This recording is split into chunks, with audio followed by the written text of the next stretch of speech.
Coffee and Cream on Hail Varsity Radio with Andrew Rogers and Damon Benning. Previously on Deej getting into the lane. Roper lets it fly. Julian Roper knocks it down. That's a nice jab still. Nice recovery by Nichols. Hepburn, and there is the great three-point shooting of Chucky Hepburn. Those two have hit 5 of the 7 triples for the Badgers. And now Hepburn gets a steal. Uncontested two-handed jam. You don't see Chucky Hepburn do that all. A great Jeff.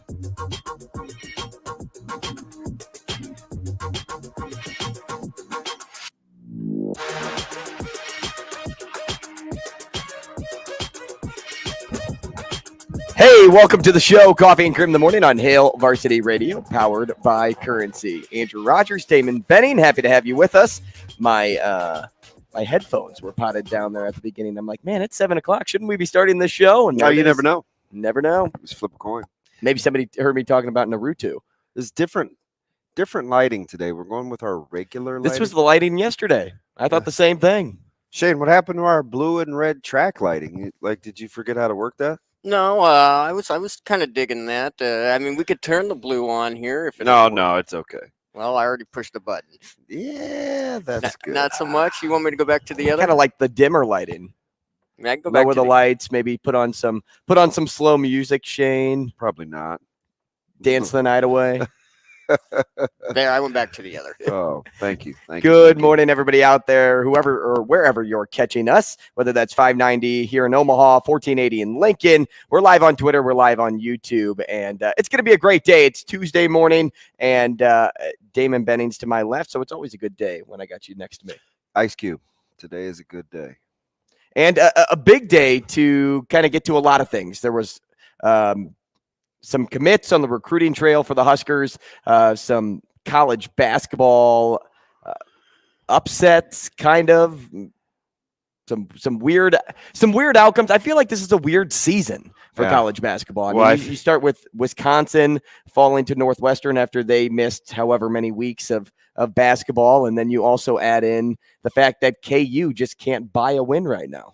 Yeah, I'm telling you, they just don't get anything easy. You know, you watch their offense, and it is a lot of tough contested shots, not a lot of dribble penetration.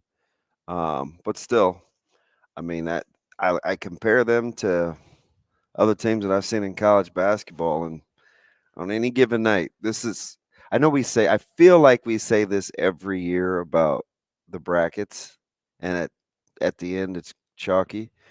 But how are you supposed to decide between 2 through 7 on a seed line? Even the ones are going to be tough. I normally going into March, I have a feeling of, hey, this is the best team in college basketball. I have no gauge on who the best team in college basketball is right now at this moment. That's wild. And that's 3 in a row for KU. I felt like. Are you sounding the alarm? No. Are you ringing the bell? No, but I do. I mean, we talked about this yesterday with Gary. I think it's about the backcourt play and getting to spots on the floor. Same thing I think about UConn. Same thing I think about Indiana. Actually, Baylor's backcourt played really well last night. It was good to see Dachua kind of back engaged with his team. He got to warm up with him for the first time. When he had that knee injury, I figured not only did I dry heave a little, there's no way he's coming back from that to play basketball. But it's weird. It's I like the Big 12. I just don't know. Like, it's Kansas. I still think it's Kansas. They have one of the best coaches in the country. I think Self is fantastic. I'm going to stay with Kansas, but it's a deep conference. Well, yeah, don't freak out if you are Kansas, because the teams that you lost to, Baylor will start with the most recent, is projected to win the league. You have K-State, who's 5th in the country right now, and you have TCU, who can beat any given team on any given night. K-State may be the best story going. I mean, what they've been able to do, how they've been able to put together a roster that is probably the most surprising in the top 5, let alone I know Nebraska maybe the fans top 25. They're raising their hands and they're saying, how did he not meet clearance with his physical? He should be in Lincoln. But it is what it is, and K-State is rolling. We will talk about a couple of different things. I want to get DB's thoughts on Tom Chattel wrote an interesting article yesterday about administration and how that goes a long way. So we'll get into that a little bit later on here in the first hour. We'll also talk to Nick Athen, CEO of PrimetimeSportsTalk.com. We'll talk to John Fanta at the 8:30 mark, and then we will end with Joelle Lorenzi, who is the Creighton beat writer for the Omaha World-Herald. But as we... Shane, if you had to gauge real quick, how much energy would Nick Athen bring? He was bringing the energy just when I was texting him yesterday. He is a energetic son of a gun. I'll be curious to get his temperature because it seems like for once, Chiefs fans, and listen, they're like a lot of passionate fan bases, so I'm not going to broad brush them, but very, very excitable, very, very animate. I feel like they're not very confident, and I would be. This time You'd be confident with a one-legged Mahomes? Yes, I absolutely would be. And what makes you most confident about them? Because I like the position they're in. I think that they'll have the head coaching advantage a little, even though clock management will be interesting between the two of them. Who will run the ball more? I think Andy Reid will be forced to run the ball a little bit more to keep Mahomes from having to ankle and shoulder the load, which means Pacheco gets more touches, which is good for the Kansas City Chiefs, which is good for that defense. And an edgy Kansas City Chiefs team led by Patrick Mahomes is a dangerous Chiefs team led by – I don't think most people think they can win. And I'm gauging this kind of from the national perception because this is how sprained ankles work, especially if you're a quarterback. You're going to have your first 2 days of soreness. He's going to do his treatment, and people are going to talk about it all week. Do you know who's not going to think about it? Patrick Mahomes. He's just not. Well, he's not going to let that drive him. That game plan is going to be what it is, whatever it is, and he's going to compete. So he's the least. I'll tell you what, though, high ankle sprains, those are hard. It's fine. I still think he plays. Oh, he'll play. Yeah, there's no doubt in my mind that he'll play. Anybody would play on an injury like that. I pit it against what I think, Burrow's got to be able to do. I mean, Burrow deals with dirty pockets all the time. Now, it's different because Mahomes will have to plant and push and be able to drive the ball. But I don't worry about Mahomes. I do like the fact that people are talking about the 4-0 with the Bengals and the Chiefs, Burrow, Mahomes. I like all of that for focusing on Kansas City because I still think that they're the better team. Now, they're not playing better. So we'll see if the Bengals can keep that mojo up because they're hot. And this is about when they always start to kind of get it going with Burrow because he's really good in crunch time. But I like the fact that not a lot of people think they're going to win. I mean, the line swung 3 points. Chiefs opened as a fave. They're now my buddy got him as a pick'em. They're now a dog, right? What are they currently? Like getting one, catching a point? You got him as a pick'em? That's great. +2. Yeah. Wow. That's more than that. +2 at home. Yeah. So that's good. I like all of that. I like all of that. I'll tell you what, though, like I said about the high ankle sprain, I mean, we saw that take out Christian McCaffrey. Different for a running back. Yeah, and of course, but I mean, for Mahomes in particular, especially in this game, they're going to need him to get out of the pocket. Maybe. They're going to need him to scramble. Maybe. Unless they rely on Pacheco to run the football, like you said. Now they've got good screen game. They've got good quick game. It's all on how you want to use him. Injury, especially on his back foot. Yeah. I mean, I've dealt with ankle injuries before too, and no matter how much tape you put on your ankle, it does not feel good. Just every step, you step the wrong way one time, and he'll be limping, no doubt, but adrenaline will carry him through. Yeah, there's never an ankle injury that kept me out of playing a game. I'll take the Chiefs, but you're going to take Mahomes at 85% and not 100%. No question. And I just kind of I like the matchup, and I think the Chiefs found a little bit with kind of stumbling into the run game. And listen, Pacheco, you got to get that guy the ball. He's going to put you in advantageous. His burst of speed. Well, he just doesn't go down. See, he wears on you. He wears on you. And let him get his touches and let that defense settle in. I kind of like the matchups outside. Hurst and Mixon, those two out of the backfield are the things that would concern me. Hurst at the tight end spot. And I know about the tandem. I know Chase, Higgins, listen, legit. But I kind of like the Chiefs secondary. I like the way they play.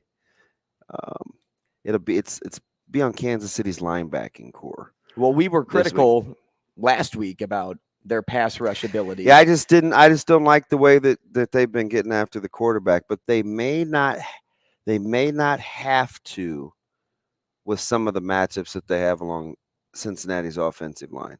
I have no idea what Buffalo. I'm sure they watched a lot of tape and I had to hear. Why didn't Buffalo do this? I had to hear it when again. They could have done that. It's taking the boys to get haircuts yesterday, and I went through 8 channels because I think on 4 of the first 7, it was they really miss Von Miller. Then I almost snapped again. I'm like, okay. They got the ball ran down their throat. Sore subject. I hate it. Like, has anybody not played with a good player before? Like, that stuff happens. Tell that to Joe Burrow and his offensive line. Because it's an excuse.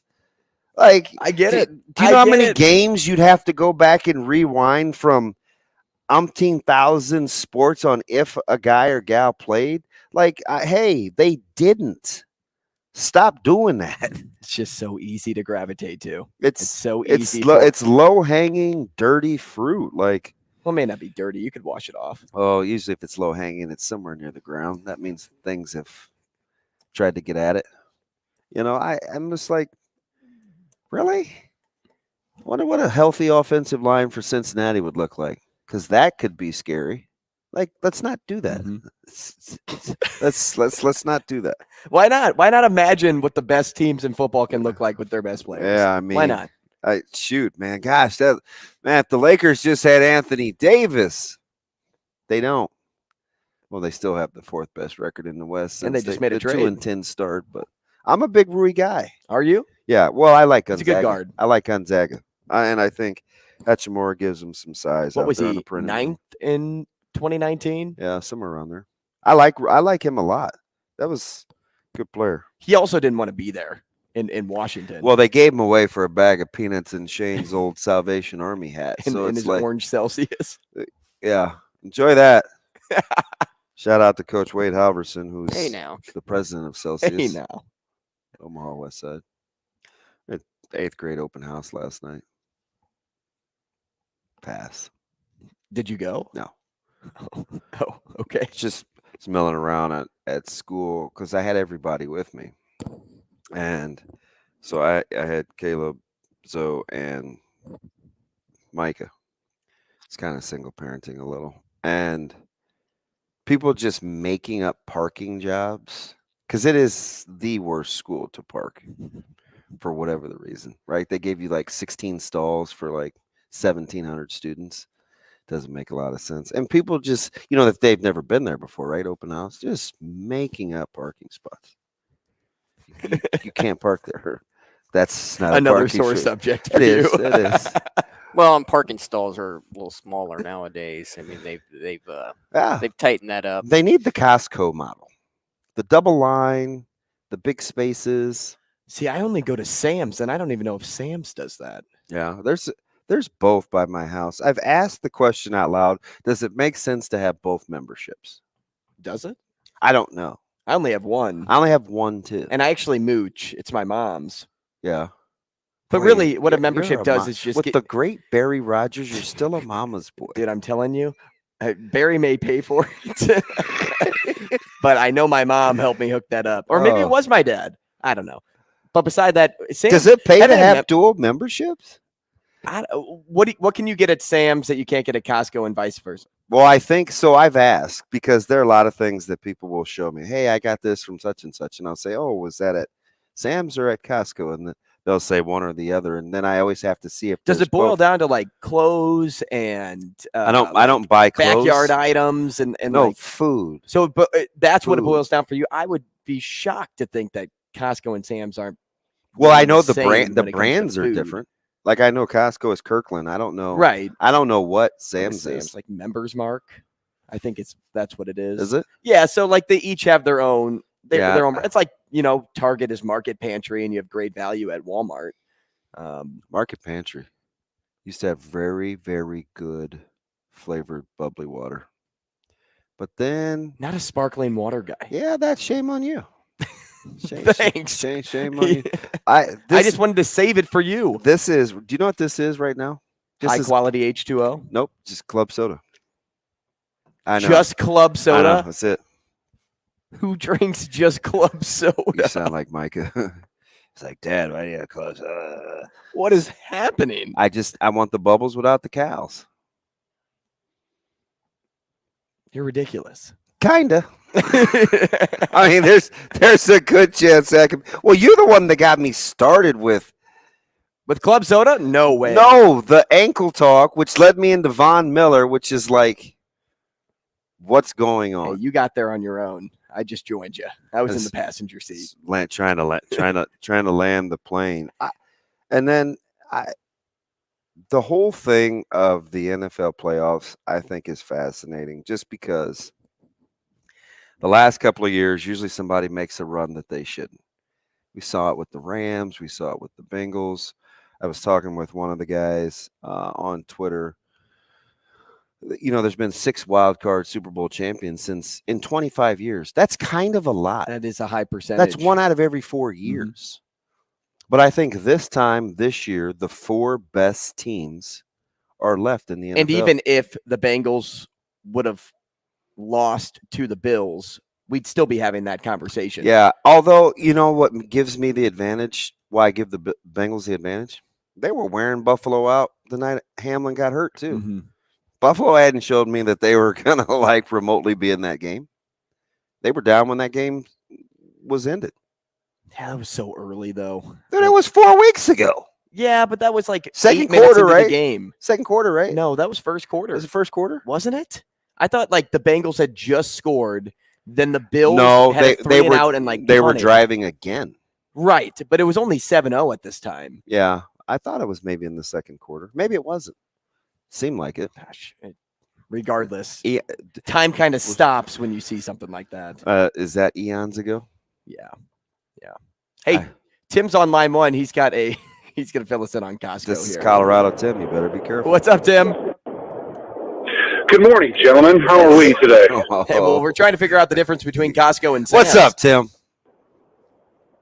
Damon, yes. This is one of those husbanding, living a good life thing. Okay. I put in some time, okay? Okay. I've worked my tail off. And the day I went home and told my wife, honey, we're going to Sam's Club. And she says, no, we have a Costco membership. I said, babe, I got you. We're doing both. It was like our wedding night all over again. It was incredible. The relationship was brand new. We saw things we hadn't seen in a long time. There was a spark between the two of us. Costco's got better. So what makes them different? So wait. So she's graduated from the roommate to babe now? This was 7 years ago. Oh, so she's still the roommate. Let's not go crazy. What's the difference? Costco has better meat. Okay. Sam's Club has better cheese. I think the produce at Costco is better. somebody that I live with thinks the produce at Sam's Club is better. I just want the flexibility to do both. I travel a lot for softball. We buy food in bulk for softball. What if we're in a town that has a Sam's but not a Costco, or vice versa? What if I'm in the mood to turn right instead of left out of my neighborhood? Like a NASCAR driver. I want to go left. Hey, don't judge me, new guy. Damon's the only one who gets to judge me. Come on. This has nothing to do with NASCAR. This has to do with I like variety. I like to be able to make choices. This is America. I should be able to do what I want. If I got to spend money for it, I'll spend the money. But don't judge me. I didn't judge anything other than turning left. Appreciate the call. No, Be it's safe fine, out Craig there, fan. Tim. Have a great day. Tim's nuts. Great sucks. He's nuts.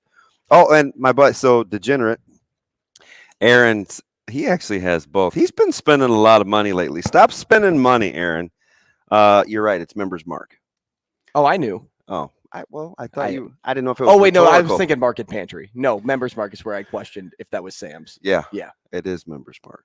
Not too shabby. My man Sometimes I do have a brain. My man just got new ice fishing equipment. He was out there. No, but I want to. That's a funny story in my former life. I'm getting over it. I had an irrational fear of going out on the ice. So I practiced going out on the ice for like 4 years. And I took a picture almost every other day and put it on Twitter. I'd tell you, I probably have a similar fear. No, I'm good now. Like I went all the way out there and almost like waved at a guy that was in a little. Nope. I can't remember what they call him. I don't know if that was instilled at a young age, excuse me, but for some reason, don't you have to like measure the ice, like how deep it is? What did you see? Did you have irrational feel? Did you ever see Simon Birch or something? Like, no, this is what my parents said. Hey, Andrew, don't walk out on the ice. Were you traumatized with ice fishing because you saw Simon Birch? No, I don't really do the ice. I've done it. But I want to do it. I don't like it. So he's got some new gear. I like being in a boat, and he's catching a lot of crappie. Crappie fishing's fun. Yeah. Especially if you find their home. Oh my gosh, you put the line in there and you catch one every time. Talk about impatient fishing. This is like. Hey, did you put fun? Did you put an air fryer on your registry? Yeah, I did. I did the 7-in-1. Oh, you went big time. Oh yeah. Like go big or go home when you have a registry, right? Yeah, my mom just got me the 5-in-1, and it's unbelievable. It's life changing. It's unbelievable. It's unbelievable. As we have a sports show, it was all over the place. What's the poll question today? Hey, I'm on it, man. I'm on it. Here it is. Your poll question of today: if a genie gave you one wish, and you had to pick one thing that would benefit every Huskers fan, what would it be? Come on. You didn't even hear the answer choices. How are you going to narrow it down? I pick 4 things and they choose one. It's pretty easy. Self-explanatory. I think that's how most poll questions work, DB. This guy. Is it winning 6+ football games? Is it Dylan Raiola's commitment? Is it the healing of Gary and Bandamel? Or is it watching a former Husker win Super Bowl MVP? It's pretty good. Oh, come on. How are you going to narrow it down? You got jokes is that what we're on this morning? You came after me. Is that what we're on this morning? Giddy up. Here we go. Hey, when we come back, let's talk about some of the movement in regards to Husker recruiting. We'll give you some names, and we'll tell you what we like next. Rogers and Benning will be back in 5 minutes.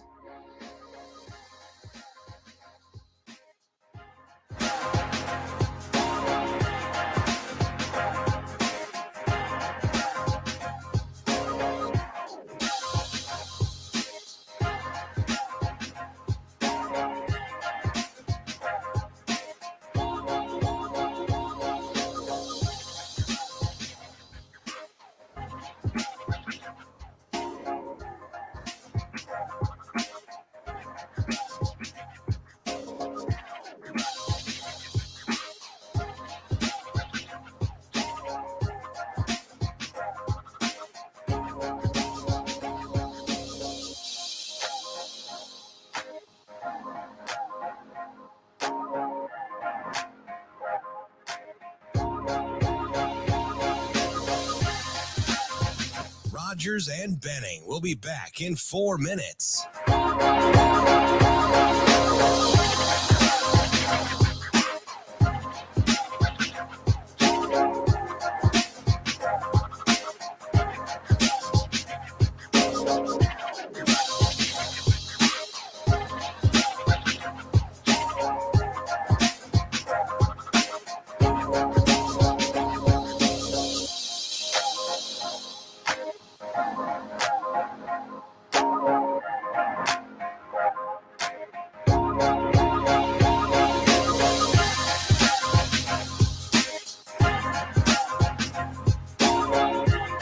Arquette with the ball up 14.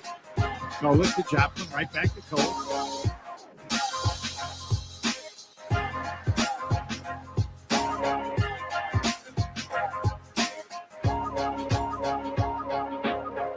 Rogers and Benning will be back in 3 minutes.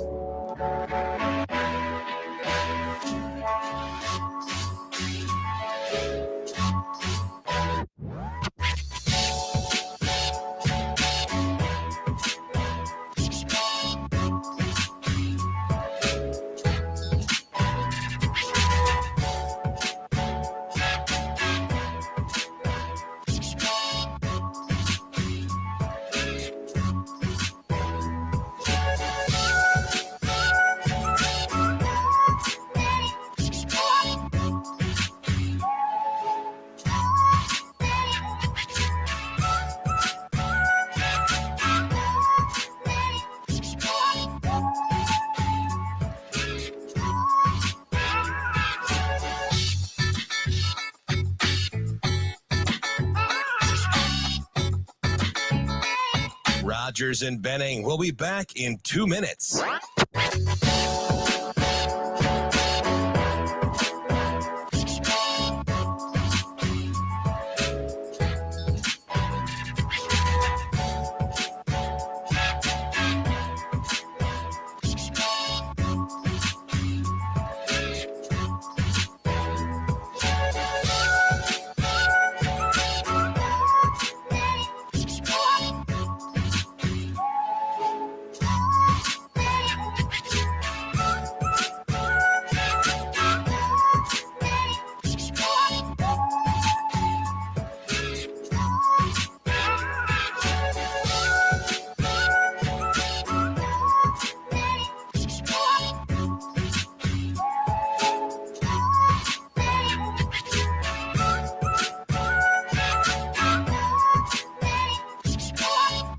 Rogers and Benning will be back in 1 minute.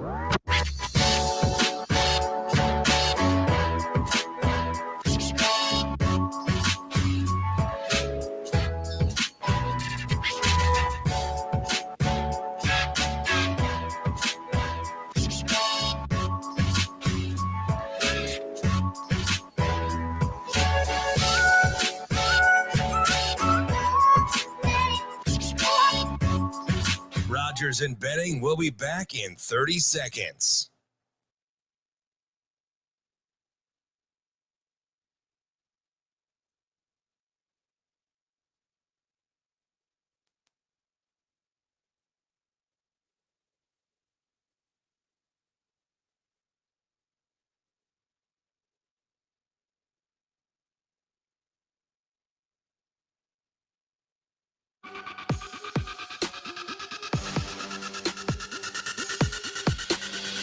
Coffee and Cream with Rogers and Benning on Hail Varsity Radio.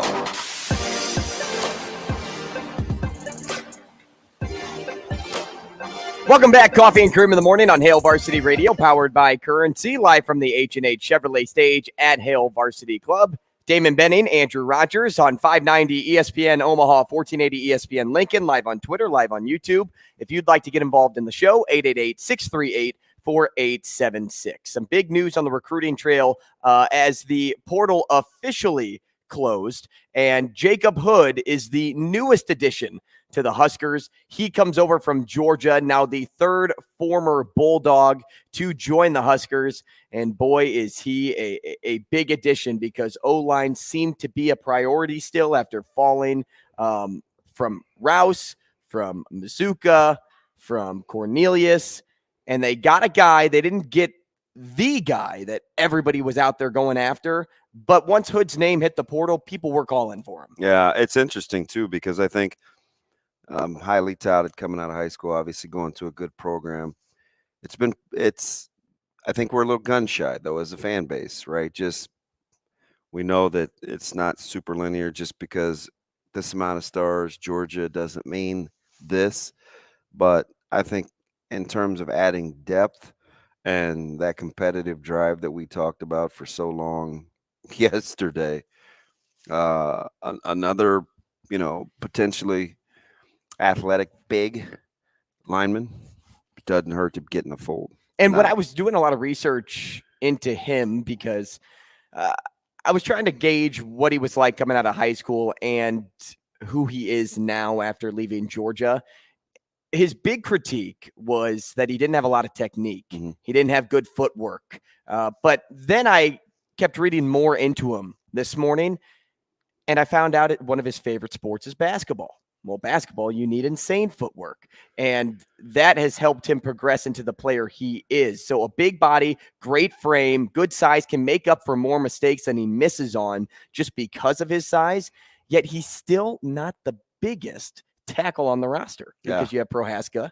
and then you have Benhard, who also rank a little bit higher than him when it comes to total size. Yeah, it's interesting too, because one of the things that I always like watching when there's new strength and conditioning is what happens with the body types, because really strength trainers are at the behest of their head coach, and what their head coach wants those guys, like the finished products, to look like is typically kind of how they gear this thing. And I wonder, like, prototypes, obviously you have to be able to measure frame and weight bearing and what kind of good weight that they could potentially carry. But I thought for the last couple of years that Nebraska was a little too big and a little too sluggish along the fronts, because I went through an exercise about a year and a half ago. I was just weighing, Nebraska's O-line and D-line versus everybody else in the rest of the conference. And I don't know, I think they're about 12 or 13 pounds heavier on the O-line and maybe about the same along the D-line. I have to go back and look at my notebook. And I almost kind of want to think lighter, quicker for the way that the conference is moving, because I want to be able to move, right? I was looking at the offensive line last year, and I think they got a lot better as the season went on, relatively speaking. Made a lot of progress as the season went on, because they started worrying less about getting to second level and making sure that they secure first level first, right? So I thought there were monumental increases in offensive line play. I didn't think the running backs helped them out a ton, right? Because you can help out an offensive line that's developing by just not trying to do too much. Get what you can get and don't throw a fit is what I like to say. So I'll be curious to see what kind of body types they want. They have some big guys, right? Does Teddy really need to be 330? Now, when you're 6'9", you may not have a lot of options. Right? It may just come with the size. I thought New Orleans looked good the other day when I saw him. Like, how will that tapered frame look? Because I think with these different fronts that people are saying and D-lines getting put on the move, you have to have a certain amount of athleticism. And, with a guy like Hood, who's a big guy, coming out of high school, a lot of times that's why offensive line, in my opinion, is hard to critique, because you don't have to be great technicians sometimes to be really good high school offensive linemen, because you can just maul guys, right? And so at some point that's going to catch up with you. And typically it's, when you get to conference play at Power 5 schools, right, technique matters. So I won't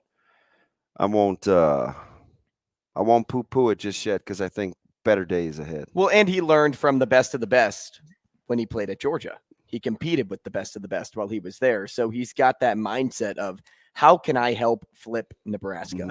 How can I help get them back to greatness, to their pinnacle?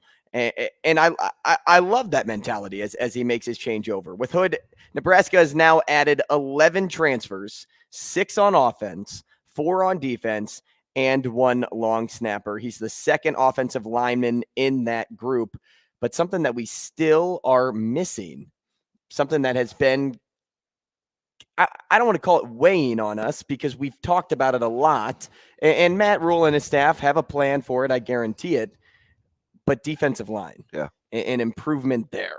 You found out how you found a way to get it on the offensive side of the ball, right? When you retain Raiola, he liked the guys that were currently there. You add a few more to give your group some depth, but now work needs to be, maybe the page needs to turn, and here's the defensive lines chapter. Yeah, I asked a couple of coaches at the Power 5 level yesterday, just trying to get a feel.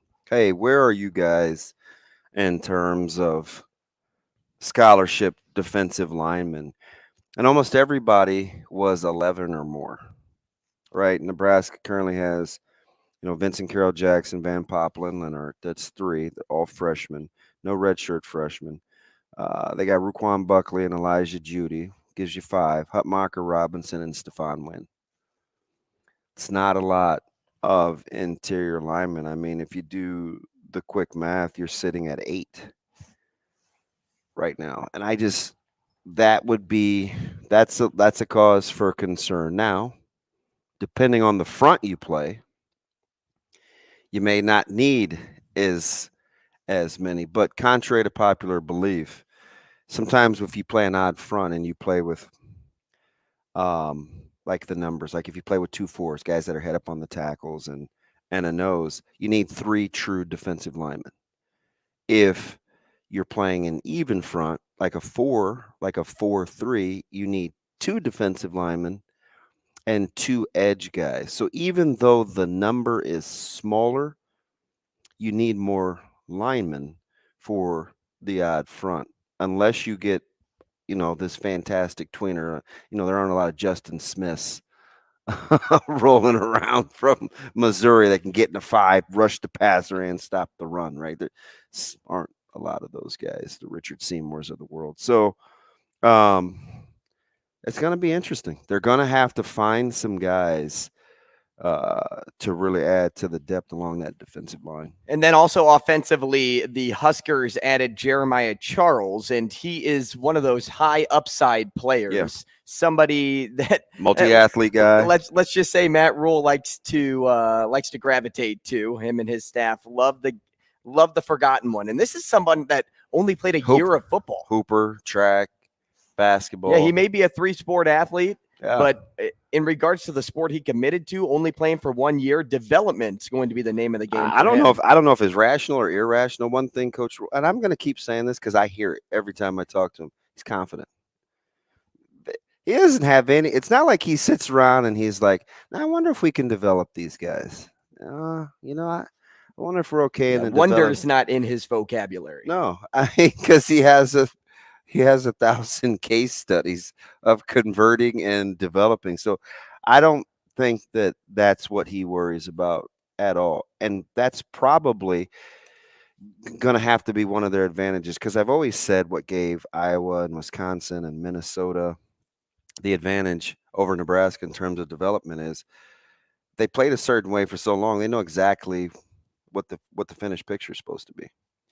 Nebraska changed so much within such a short amount of time. I thought the picture was a little murky. So if they know what they want at the end of the day, it doesn't matter what they start drawing with. I think they know how they want to get there. Yeah, offensively, too, somebody that really intrigues me is Eric Gilbert. I haven't gotten to talk to you about that just yet, and we'll talk more about him in our next segment as we wind down our second segment of the show. But I want to get your thoughts on one thing, because he seems like somebody that can never be satisfied. Does that make sense? Yeah, it's always something. So I want you to kind of sit back on that. And if you'd like to add in your 2 cents too, 888-638-4876, because it's left an uneasy feeling in me because a lot of people are giving him so much love right away. And I'm he's not trending in the right direction, right? Right. Yeah. And I'm kind of in the back seat, just kind of like overlooking everybody else. So we'll talk more about that next. Rogers and Benning will be back in 4 minutes.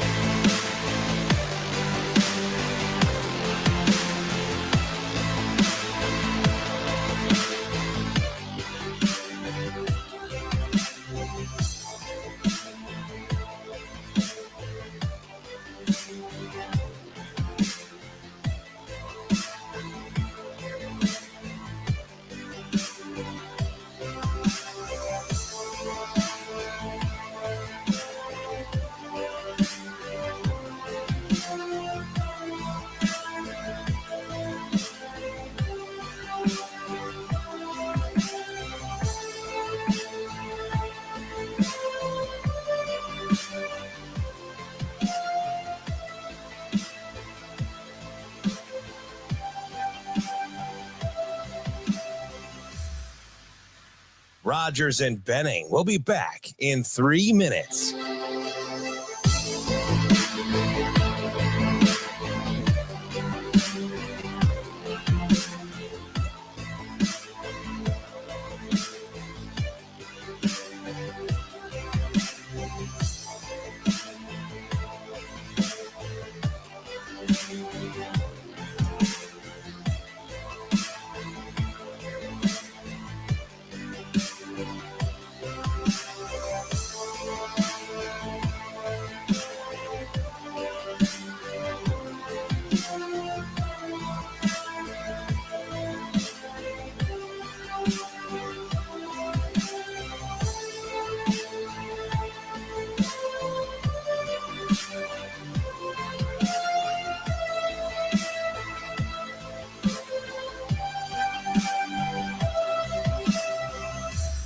Rogers and Benning will be back in 2 minutes.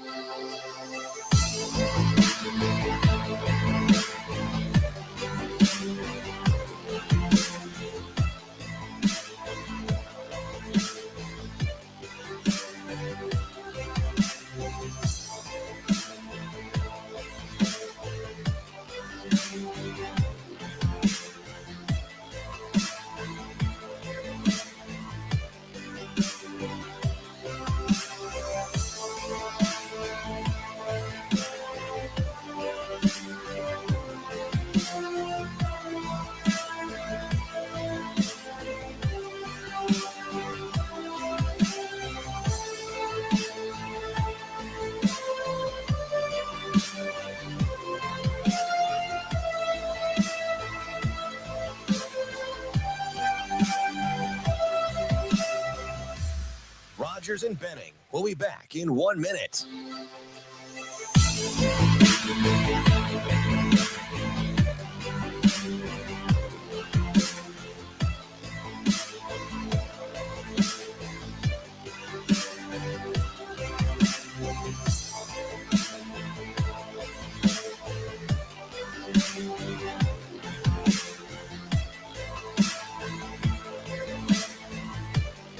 Rogers and Benning will be back in 30 seconds.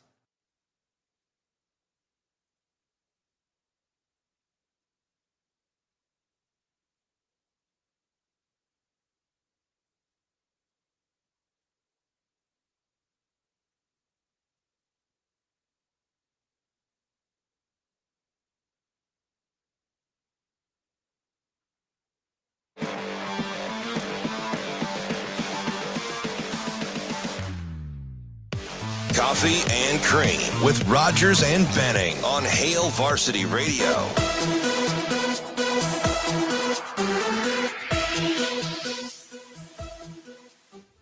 Hey, we'll talk to Nick Athen at the 8 o'clock hour, 8:30, John Fanta and Joelle Lorenzi to close out the show. But now I want to talk about Eric Gilbert for a second. And something with him that doesn't make me want to dive right in. I don't want to dive into the deep end with Eric Gilbert just yet, even though I know the caliber of player that he is or can be.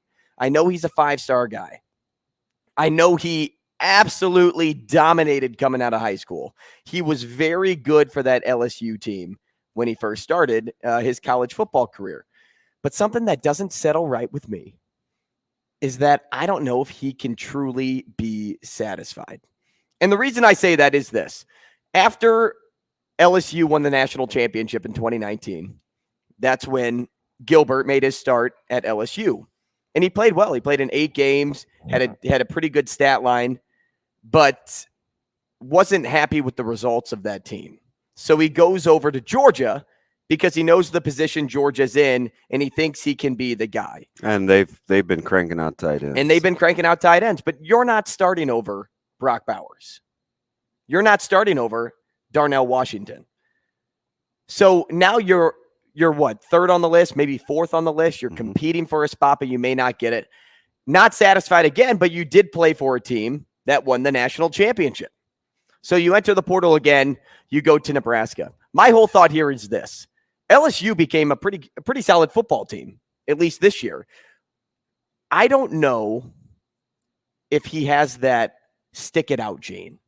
Like, even when things get tough, even when situations are hard, you stick it out through thick and thin, because the team you're joining right now, you need a gene like that. So are you mature enough after what you've already gone through to have that gene inside of you, or are you just going to run when things get hard again? That's why I am uncertain about him as a player. I don't want to get too invested just to become heartbroken in the end. Yeah, I think that's going to be, in the day and age of the transfer portal, you're going to get a lot of that, right? And I think that's kind of how a lot of Nebraska fans are in general, where it's, oh man, it's hard to love right out of the gates, right? You start looking at past performance, and I get it, right? The usually the best predictor of future performance is past behavior. Completely understand that. But I'm also a guy that would tell you, because I like a good triumph story, right? Just because it once was doesn't mean it always has to be. So a couple of things that I think could be different. Number one, there's only 8 total scholarship tight ends on the team. I say only. I mean, with Ishmael Smith-Flores, who we didn't get to last segment, the tight end room is all of a sudden full. Well, you got a lot of guys, and you don't have any seniors, right? So we'll see what happens with some guys that I think need some big years, right? Chase Androffs, Brody Tagaloa, James Carney. I think those guys really need to seize the moment, because, with Borkature and Hickman and Fedone and Rollins and now Gilbert, and you just got another 2023 tight end. I mean, we'll see. Tight end room's full. And it was a concern. So 4 weeks ago, I was like, but I was kind of assured, hey, we're going to go out and we're going to stockpile the tight end room, and they're continuing to do so. But I say this, I don't know, not all cases are the same, right? But there is a track record of getting guys to all of a sudden dial in when they hadn't before. And the 2 poster children I'll always use, because I know their stories the best, are Robbie Anderson and Hassan Reddick. 2 guys that played for who? Matt Rule. Oh. So now there's some ones that got away. Don't get me wrong. Like there has to be. Like nobody's batting 1,000 with situations like this, but he's going to have every opportunity to be the man. You have support structures in place there that I really like, whether it's the player relations, whether it's kind of the support staff that I think are going to help out with issues. I like the academic staff. Way biased when it comes to the academic staff. But, I mean, I kind of have confidence. And I think he's going to get a lot of love. So you give yourself a chance. Now, listen, you Lord willing, blessed to have kiddos. You're going to want to raise your kiddos in such a way where the environment isn't going to dictate their behavior, right? You're going to try to instill whatever you believe in, where it's portable regardless of where they are. That's really what you're after, right? Because you don't want to have them be this person over here and this person. You want some consistency. So I understand that, and he's in a new environment. But I remember when I told you that Coach Rule said, I don't leave much to chance. I assume he's done his due diligence. I assume you get a sit down. I mean, heck, one guy that he was contemplating bringing back, I mean, he talked to him for 3-4 hours. It's a long time in a sit down, right? It's a long time in a sit down. And I clearly remember I asked one of the family members, hey, how'd it go? Well, everything's out in the open. He had done his homework. He's talking about Coach Rule, left no stone unturned. Really? He just got here. How do you get the backstory? Yeah, obviously had done his homework. Right? So I have some confidence in that. Maybe it's irrational, but part of it is my character, because I just think man, you don't have to subscribe to something just because it's always been that way. Like you can change it if you want to. You know what I mean? So that's right. That's just kind of Well, and where I come everybody's been from. the man somewhere, right? You come to Division I, everybody's been the man somewhere. It leads me back to the article that Joelle Lorenzi wrote, which we'll talk to him at 8:45 in regards to Trey Alexander, and not really knowing if that spot was right for him when he came to Creighton, because he was on the fence. Contemplating you're going home. You're leading right, which means, hey, I'm going to stay with the team, or you're leaning left, which is, hey, I'm going to go home. I'm going to leave basketball. And, maybe Eric Gilbert had some similar vibes when he left LSU. Maybe it's like, hey, I need a fresh start, or I'm not going to keep doing this anymore. I don't know enough to know what those cultures are like. Right. I don't want to plant thoughts, but, it's something that always gets me to think like, hey, this situation could have led to something like this, or that situation could have led for him to go to Georgia. Or, when he leaves Georgia, he's like, I want to play no matter what, so I shouldn't have left LSU, but I'm going to go somewhere where I can play all the time, which is why he picks Nebraska. Well, so kind of the staff that he's put together, do you think he's trying to take preventative measures to alleviate potential problems? Because when I just look at the personalities, and listen, I'm not hanging out, so I could be wrong. But my early discernment is that they're player guys.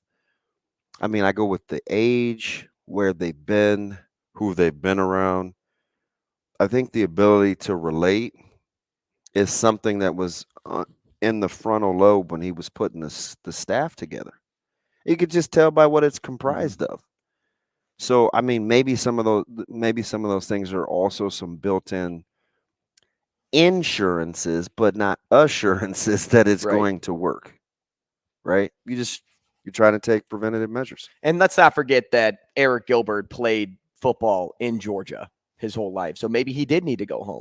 He's a Marietta. He's a Marietta maybe guy. He did need to go back to Georgia to then realize, like, hey, okay, I'm settling again. I want to get out of my comfort zone. So he only had 3 catches this year, and I only know because it was against. I watched it because it was against Vandy, and I pay attention to Vandy.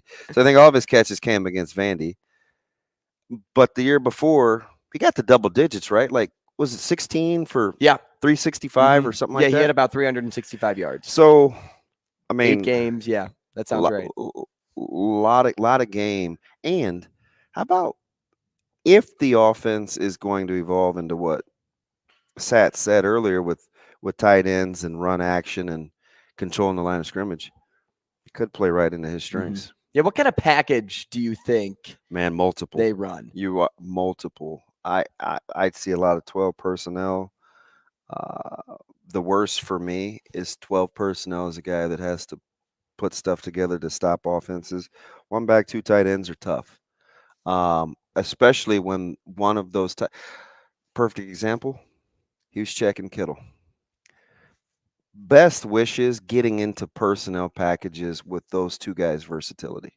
2 guys that can be in line and break your face mask, or 2 guys that can get out and catch passes out in space too. Like those kinds of packages are kind of what I'm envisioning with multiple athleticism. I mean, A.J. Rollins was really developing. I'll be curious to see where he's at with another good offseason and where his mind is in terms of going to get it.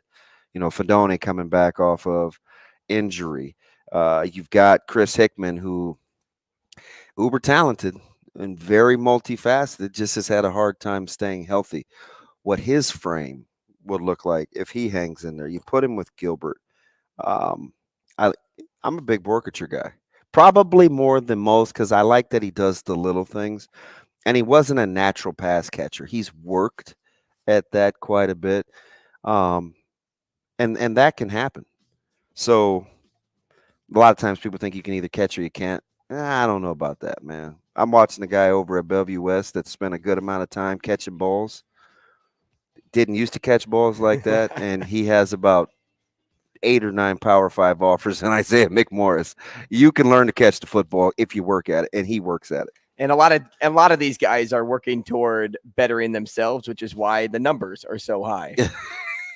Is there ever too many players? Who knows? We can talk more about that soon. But Nick Athen is next. Rogers and Benning will be back in 4 minutes.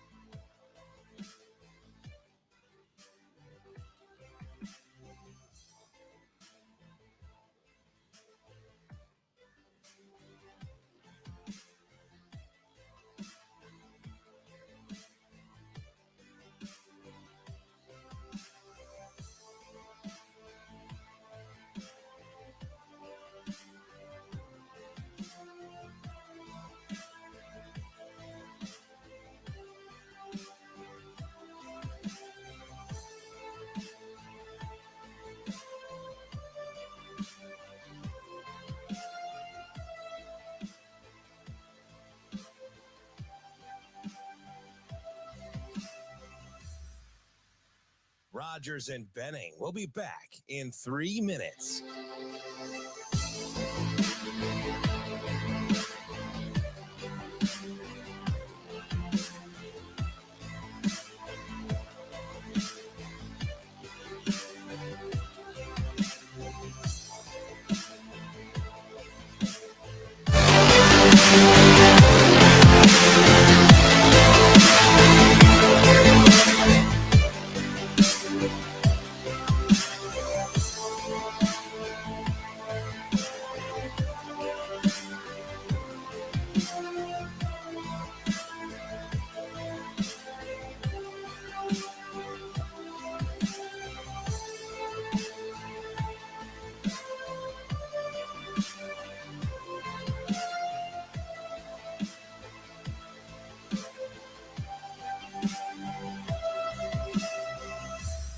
Rogers and Benning will be back in 2 minutes.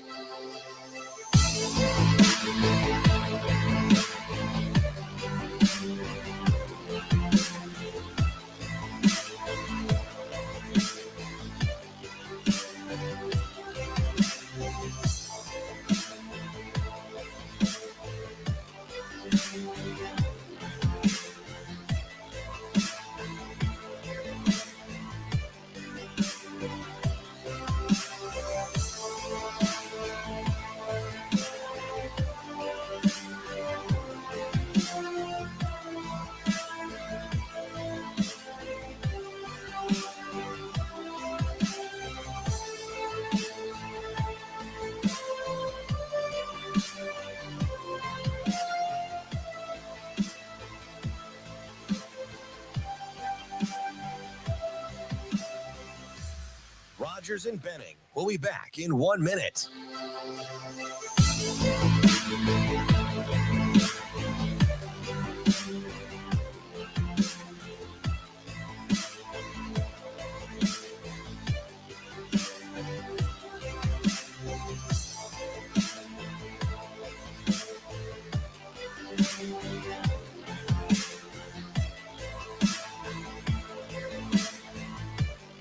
Rogers and Benning will be back in 30 seconds.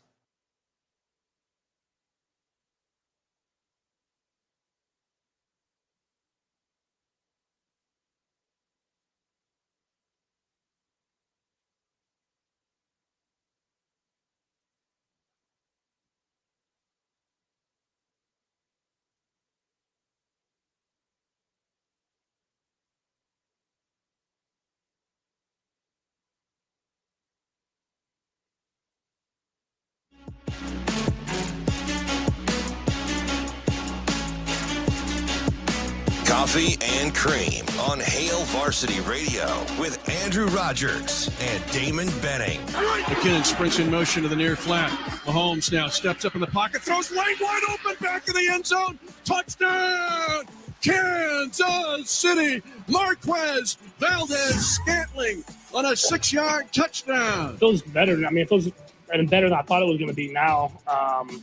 Obviously, I have a lot of adrenaline going right now, so we'll see how it feels. But I'll hop right into treatment tonight and try to do whatever I can to be as close to 100% by next week. But luckily for us, we played the early game on Saturday, so we get an extra almost half a day that I can let that ankle rest. Best voice from a player, Patrick Mahomes. What do you think? Yeah. Coffee and cream. That in the half a morning. day does matter, though. I'm not kidding you. Another 8 hours, 10 hours. Yeah. Don't sleep on it. It's a good deal.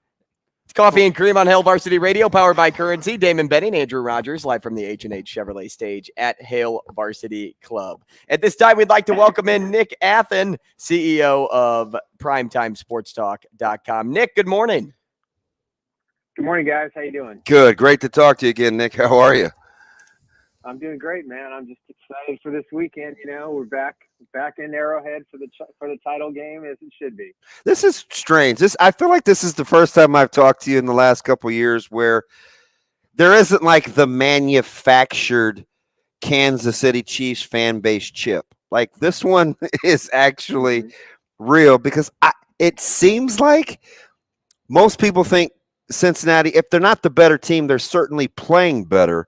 The cloud with Mahomes' injury and the fact that you won close games late, doesn't seem like the Chiefs are the 14-win team that they really were coming into this one. Well, you never apologize for a win. I don't care if it's 1 point, 3 points, 5 points. It makes no difference. I mean, listen, you're going to play close games in the postseason. You're going to play close games in the regular season. And I think what everybody has to understand about this football team, both offensively and defensively, and a lot of people are kind of like not understanding, this is a rebuilding year. And the Chiefs are in the AFC title game. I mean, completely revamp the wide receiver position, completely revamp the defense. I mean, you've got 5 young secondary guys, plus Karlaftis, who are getting serious minutes. And these kids are outperforming, what I thought they'd be at this point. So, this has a different feel, this game. Everybody's picking the Bengals. Everybody thinks DeBoer is a better quarterback than Mahomes.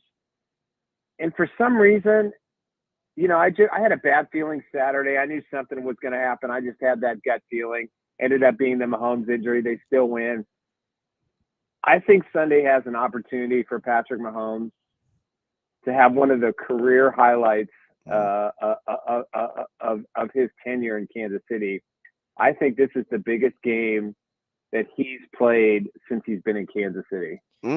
Nick, something that we talked about a month ago when we were talking Coach of the Year and things like that. We thought Andy Reid, of course, should be in that mix. And for this reason in particular, one, if Tyreek Hill was still on this team, if you still had all of the greats from the one Super Bowl team, Andy Reid would be getting showered with love. Like he's this fantastic coach. His brain works differently than other coaches in the NFL versus this year.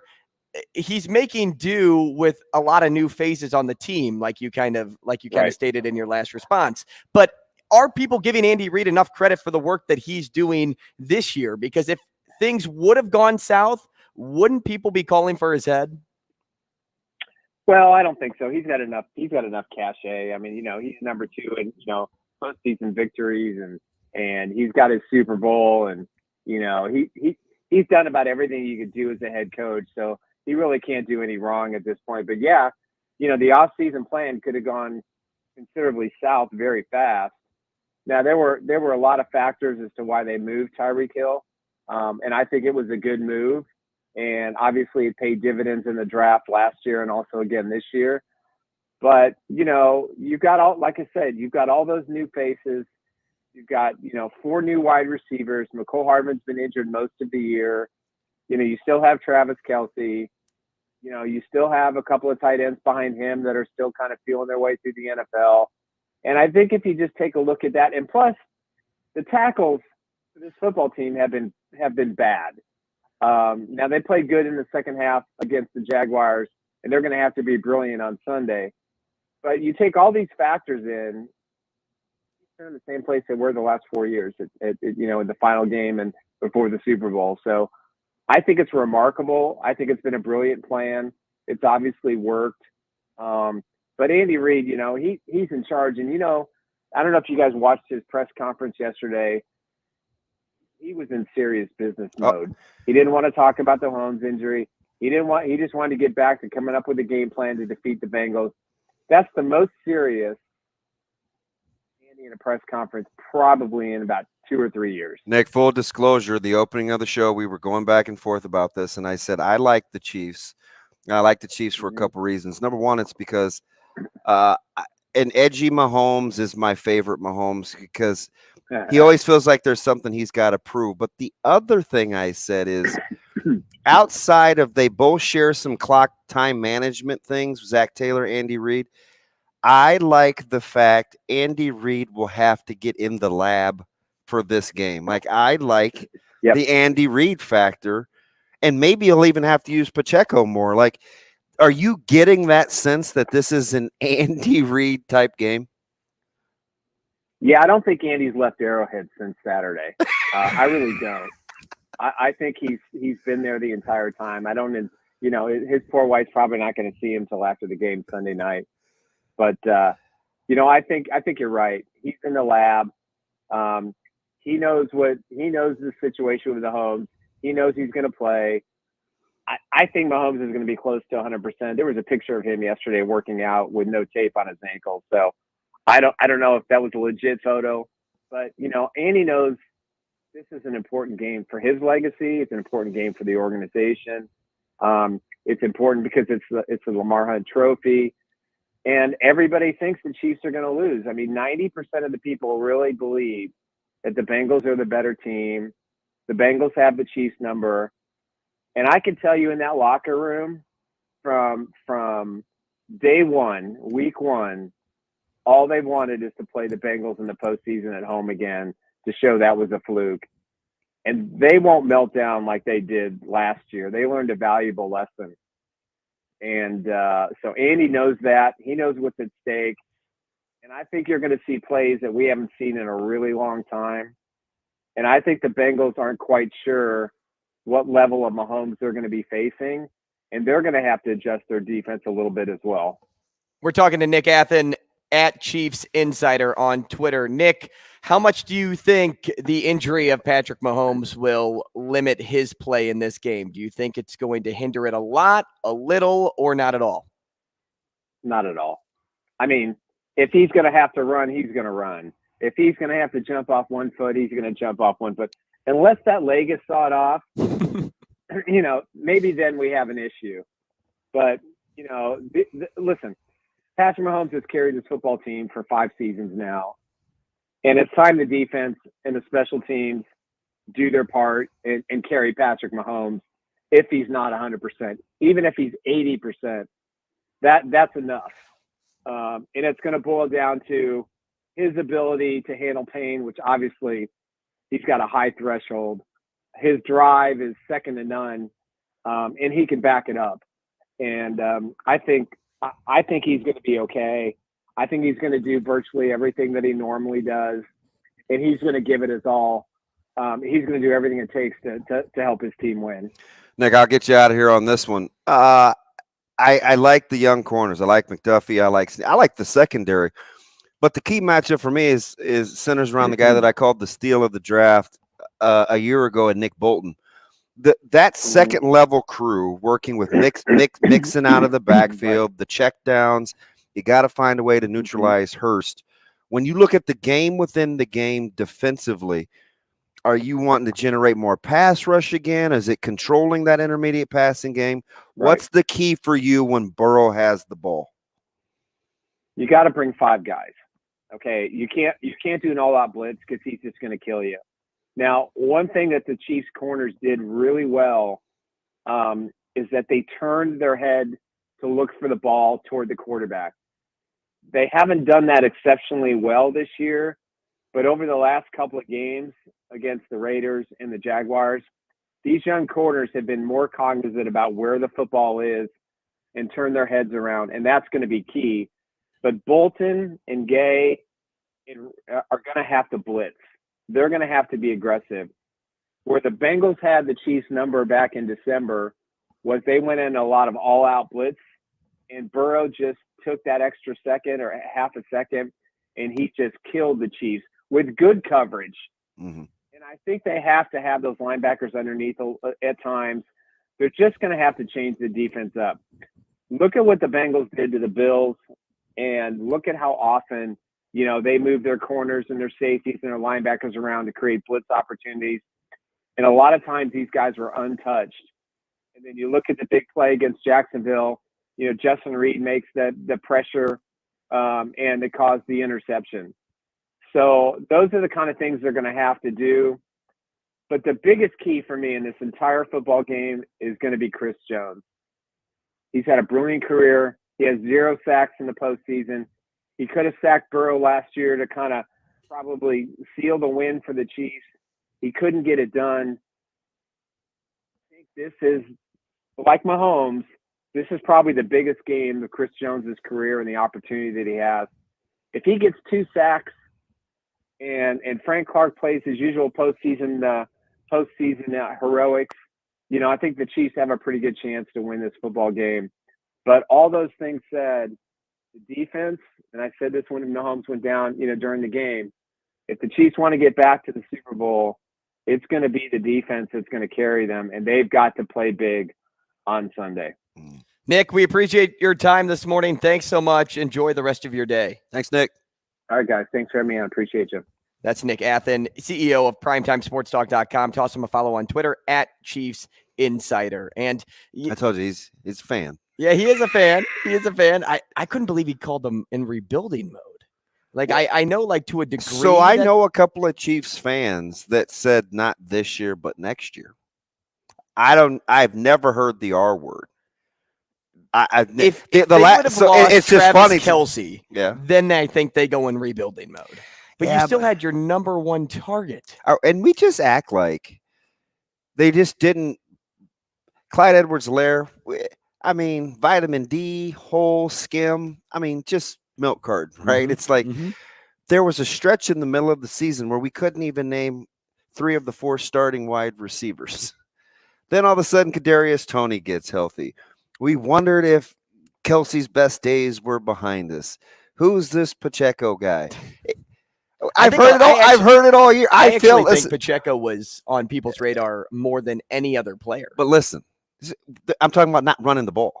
Oh, okay. Yeah, not they don't. He doesn't get the ball. Yeah, sure. But here's the thing, though. I felt like I had to defend I'm not a Chiefs guy. The fan base drives me nuts. But I felt like, are you guys serious? Like, this is still the best team in the AFC. That's the best quarterback in the league. I'm not sure there's an exec out there that could keep his job that says, all things being equal, you get to take one quarterback, and they don't take Mahomes. like, what are we talking about here? Best quarterback. Well, best quarterback one score games, and they don't cover. Shoot, neither did the Bills. They get inflated lines because they have superstar. They have superstar quarterbacks, but unless you don't want the price tag that comes with them. Yeah, that'd be the only thing. I'm telling you, the Chiefs are winning. You pay somebody like that, though, to win you football games, to win you a Super Bowl. You pay the best guy to do that. We had Nick on in another lifetime with Damon and I. We had him on I think it was 4 years ago, and he made a prediction at the beginning of the season. What was it? The Chiefs are going to win the Super Bowl. Yeah, and lo and behold, they did. Lucky them. Well, and it goes to show that good administration goes a long way. Yeah, see, their front office, that's what I love. Like, you have one of the best general managers in football. You got a great head coach. Like, we're going to act like Andy Reid hasn't won 10 games in the postseason with 2 different teams. Come on, man. Like, right. That's why I think people would be calling for his head if things went sideways. Not a chance. I really do. Right? If they would have been a 6-win team this year, people would be like, we can't do it with Andy went Reid. On with his family, he can survive a bad season.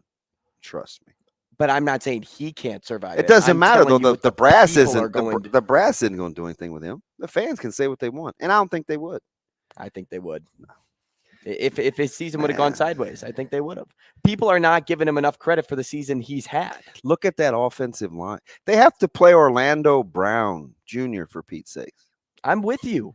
I am with you. Wiley hadn't been able to play dead sometimes. There's no way. Give me the Chiefs, man. transitioning to the local side of things here. What happens if Hundley doesn't fumble, reaching the ball over the goal line against the Bengals? Mm-hmm. That game's tied. Do you know how much? And I listen. If anybody loves Burrow, I love Burrow.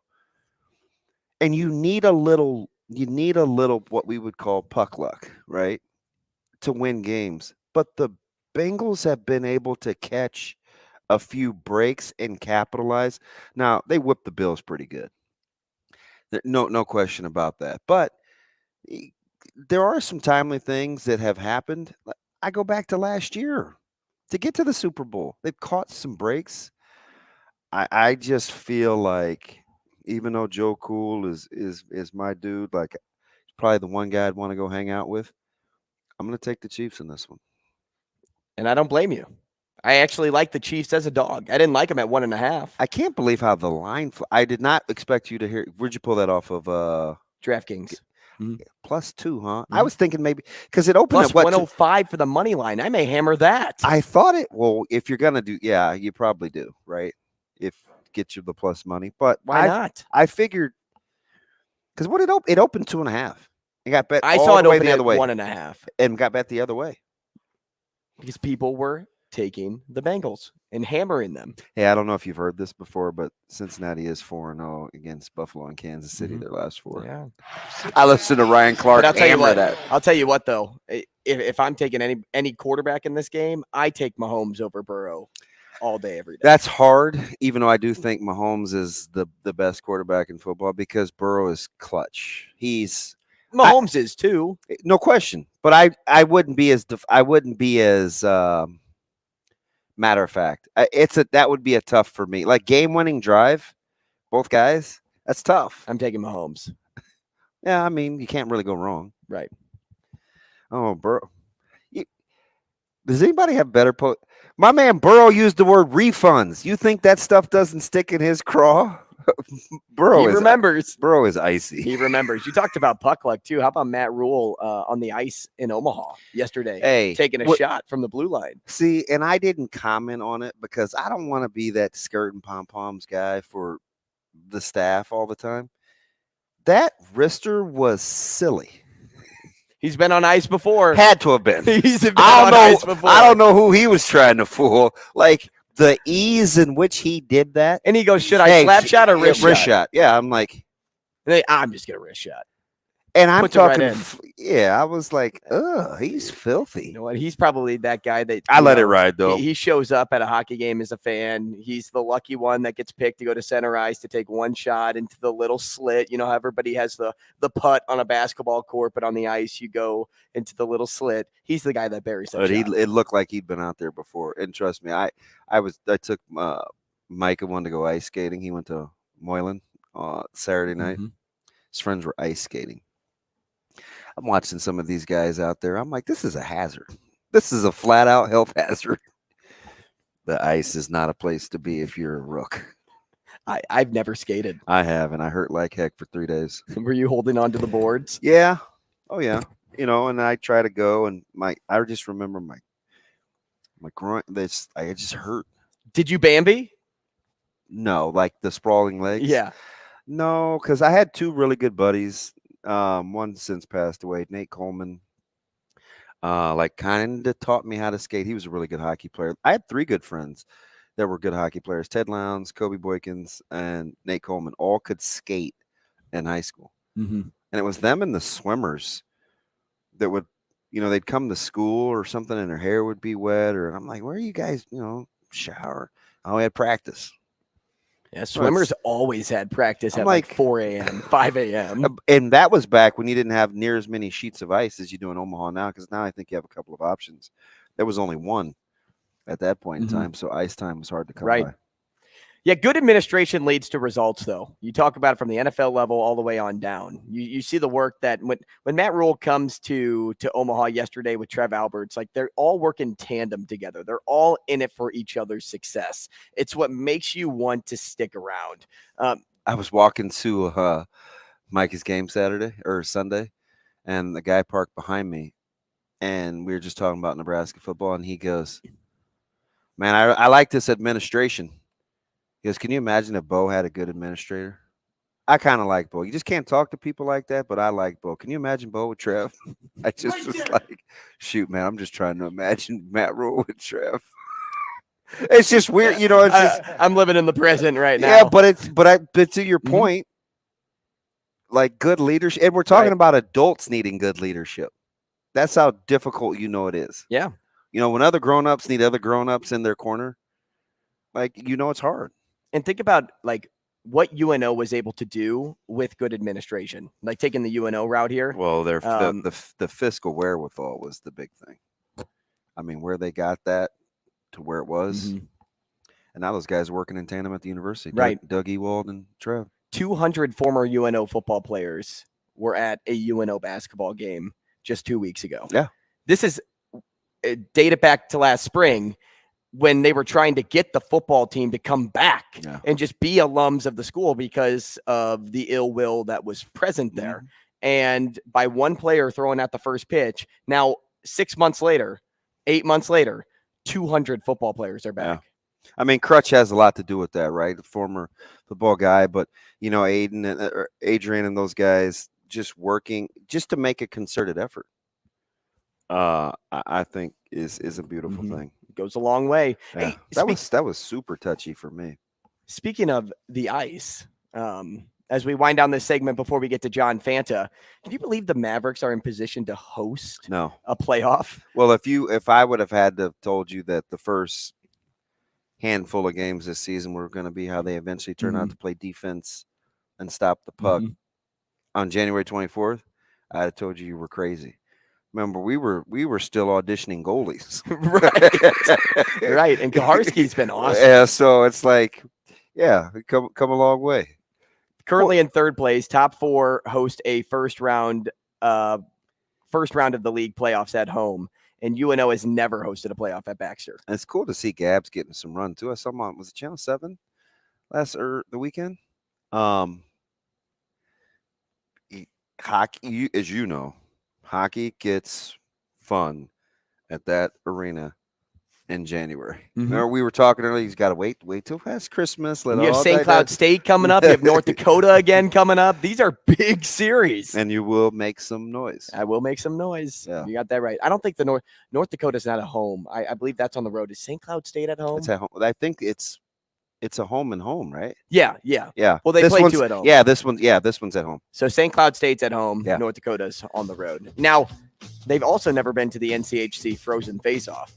And if you would have told me at the start of the year that this is the team, if you matched up last year's lineup and this year's lineup together, and you told me the latter was going to have a chance to be a Frozen Face-Off team, You'd have been buying me breakfast again? I would have been buying you breakfast because I would have taken the other. I would have taken the sure option. You know who is the sure option? John Fanta. We'll talk to him next. Wait. Energy of Nick, energy of John. Let's energy go. up. Here we go. Rogers and Benning will be back in 5 minutes.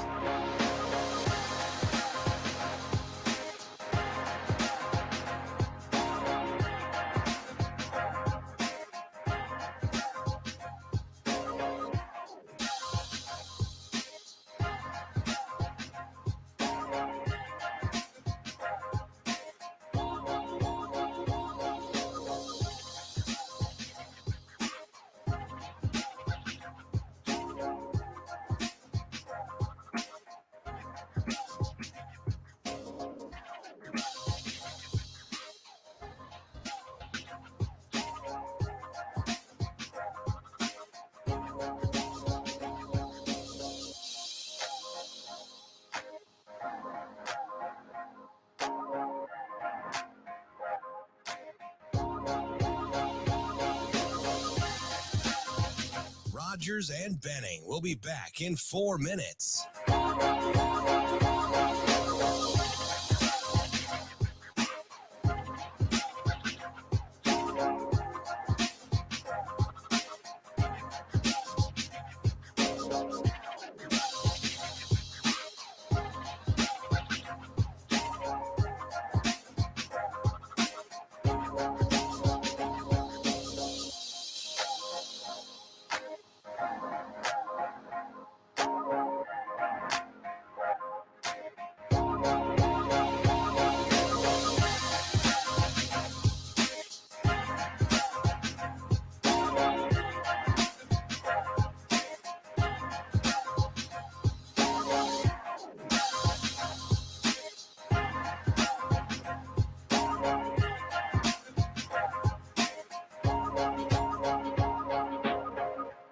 Rogers and Benning will be back in 3 minutes.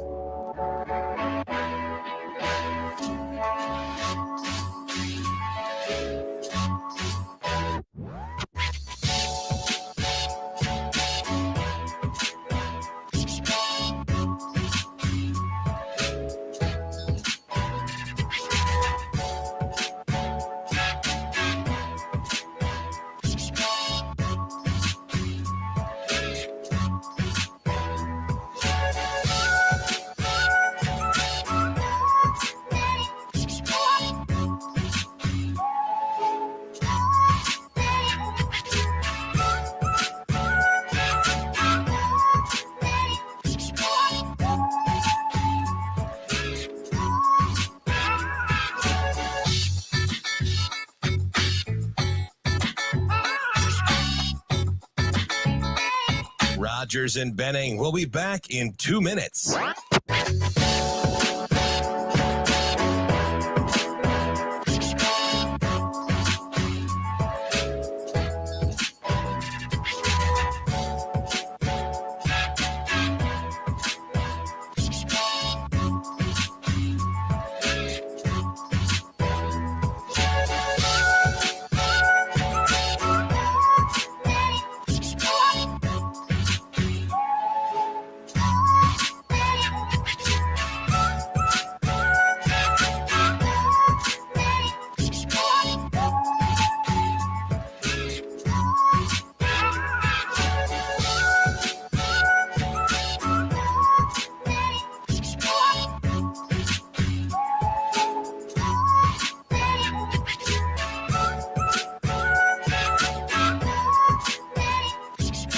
Rogers and Benning will be back in 1 minute.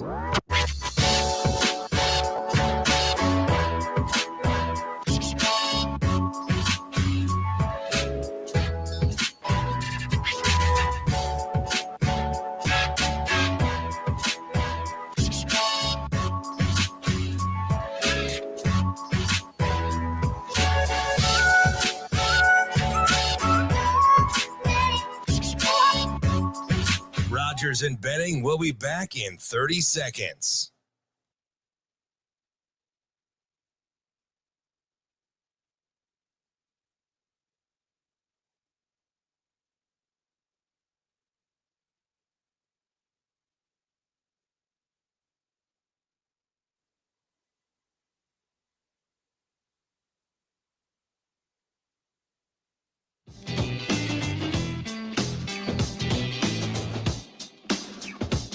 Coffee and Cream with Rogers and Benning on Hail Varsity Radio. Miles Wilmoth in the corner, a three-pointer, no good. Rebounded by Jackson. Great pass, Hawkins. Hawkins stuffs it home. Marquette with the ball up 14. Kolick to Joplin, right back to Kolick, still outside the arc, left side. 30 feet away, right side. Now on the wing, Cam Jones, open three. Good again. Good again. Hey, welcome back. Coffee and Cream in the morning on Hail Varsity Radio, powered by Currency. Damon Benning, Andrew Rogers, live from the H&H Chevrolet stage at Hail Varsity Club. Happy to have you with us. 590 ESPN Omaha, 1480 ESPN Lincoln, live on Twitter, live on YouTube, 888-638-4876 to get involved on the show. Before we get to John Fanta, as we wait closely by for him to join us on StreamYard. Our club close. Pretty close. I'm like leaning into the camera, leaning into my computer. Let's talk about Caitlin Clark for a moment and what she was able to do last night. Silly. She is unbelievable. She four triple doubles with 25 points or more are the most in Division I history. That's Caitlin Clark. That right there is Caitlin Clark. She had 28, 15, 10 boards. That's her 8th triple double of her college career. Is there anyone better in college basketball than Caitlin Clark? 15 dimes. And what'd she go from the foul line? Like 9 of 10? Something like that. You know, because she was only 3 of 10 from behind the arc, I think. But she was like 9 of 10 from the foul line. She's sharing the rock. And I'm like, they just went into the Ohio State Buckeyes, number 2 ranked. And that was Ohio State's first loss, right? Mm-hmm. And they live and breathe through her. I know. Or live and die, excuse me. And here's the interesting thing, because especially on the heels of Nebraska women's basketball this weekend, and boy, they look like a different team without Widener. But They got to get healthy. Like, I mean, it is a mash unit out there for that basketball team for what once looked like a pretty promising season. We may have to grab Coat and talk women's hoops. We should. John Fanta is in now. There he is. Look at him. John, good morning. Good morning, fellas. How are you? My man. John, how are you this morning, buddy? Damon, it's good to see you. It's great. It's great to be on with you guys. It's been a little while. Love to be talking some college hoops with you. Love the Caitlin Clark chatter. I'll tell you what, guys, it's a fun time of year. Everybody always talks about the madness and what that delivers. But, like, if you follow college hoops night in, night out right now, there's just a different twist on true home games and true atmospheres and conference play, and different teams go through the rough patch. Like here, Kansas has lost 3 in a row. Who would have seen that coming 2 weeks ago? So I love this time of year and the night-to-night grind on that journey to March. John, we went through yesterday in a mini debate, and I heard Jay Billis and those guys say it too. And I feel like I should give pushback just because, but they were talking player of the year. And Andrew and I yesterday got into this back and forth of just Big Ten player of the year between Edey and Trace Jackson Davis. And, 21, 13, and 61% from the floor versus Trace Jackson Davis of, 20. He shoots 60% from the floor, 10 rebounds a game. And I'm like, why is it such a foregone conclusion that Edey is the guy? If you're having to defend or game plan and get your scout ready, would you rather Edey be on the roster or Trace Jackson Davis, the human block party? Yeah, it's such a great question. It's an interesting argument. I mean, I still am going to say I'd rather face Trace Jackson Davis. And maybe that has to do with the supporting cast around him in Indiana. And it shouldn't, because you're asking me individual talent. But when you combine the individual talent of 7'4" Zach Edey with his ability to just catch the ball from a good 10, 12 feet out and be able to make things happen, because his hook shot, I mean, I'm fully convinced he could turn around from the elbow and knock that down with one hand. So I'm taking the monster. I'm taking the monster. And I think when you look at the fact, guys, he has posted 26 and 14 4 times this year. It's only happened 11 times elsewhere in college basketball, and that's only happened for a player once, meaning 11 different players have done it. Edey's done it 4 times. That's absurd. And his team has 1 loss on the entire season. His team is what? 19-1. So for me, you got to hand it off to the guy who is winning the most, who has had the Heisman moments at Michigan State. How demoralizing of a loss for the Spartans. Oh, yeah. Tom Izzo said after the game, and when do you ever hear Izzo say this? Izzo goes, I thanked my team in the locker room after. We played well enough to win today. I guarantee you Tom Izzo's never said that. If he has, it's happened like 2 or 3 times in his entire career. You know why? On a day where Tyson Walker went for 30. Oh, he's nice.